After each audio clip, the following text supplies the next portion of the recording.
Good morning, everybody. Mike Vacchi, Princetontrader.com, here with your Thursday market webcast. Okay, so yesterday we talked about basically the sequence of things that the mid band that the mini likes to trade in as far as the Bollinger Bands go. Upper band, middle band, lower band. Remember, this was a touch of lower band, touch of the 50, back to the middle band, convert the middle band, and then overnight, upper band. So we talked about this yesterday. Talked about 33.50. They popped it as high as 57.75. Little profit taking up there. We'll see if they can engage that band. The bands are not blown out in any sense.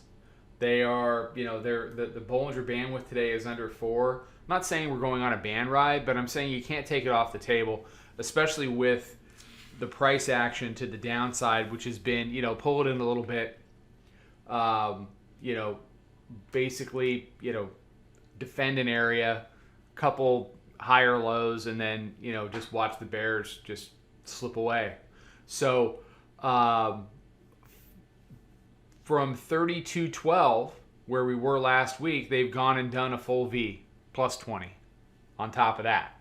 So they've bounced it all the way back, the face of all this news, and we'll see what they do from here. Hourly chart, you can really see how it lined up. We talked about the potential for monthly pivot, weekly pivot resistance back on Sunday night into Monday. They turned that into support. They tested all this price here, the 9-day pre-FOMC price. At the time, the daily mid-band and the 9-day. They converted it, they broke it out, and they ran with it. So, and you can see new all-time highs, and they dealt with the daily upper band.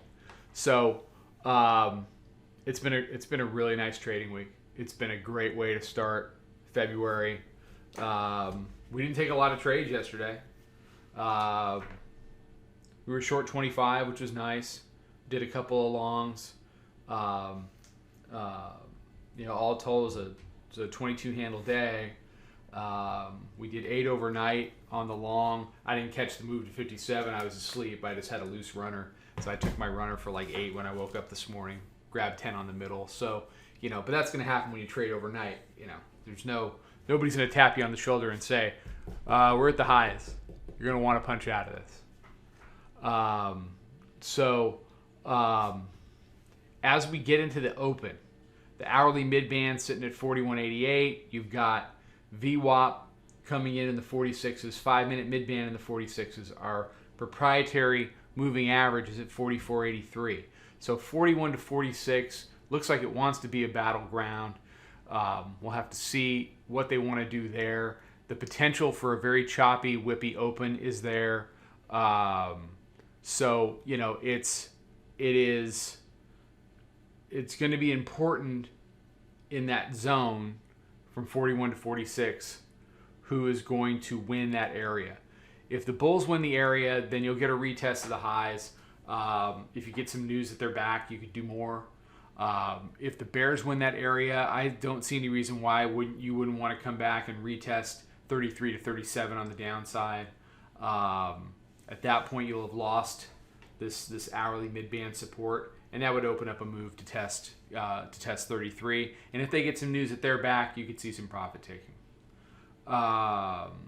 So that's basically the lay of the land. I mean, they keep ripping it up in the middle of the night, and we got to come back in the morning and see what they want to do. So I'm flat. I'm staying flat till the bell rings. I don't think I'm going to see anything all that special. So it's been a good day for the room. It's been a good week. Everybody have a fantastic, he tried to say, fantastic rest of the day. More stuff out on social. Come check out the room. Take care. Trade them well. I'll talk to you tomorrow. Follow us over on Twitter, Instagram, and Snapchat at Princeton Trader. Check us out on Facebook and join us for a free trial at www.princetontrader.com. Trade them well.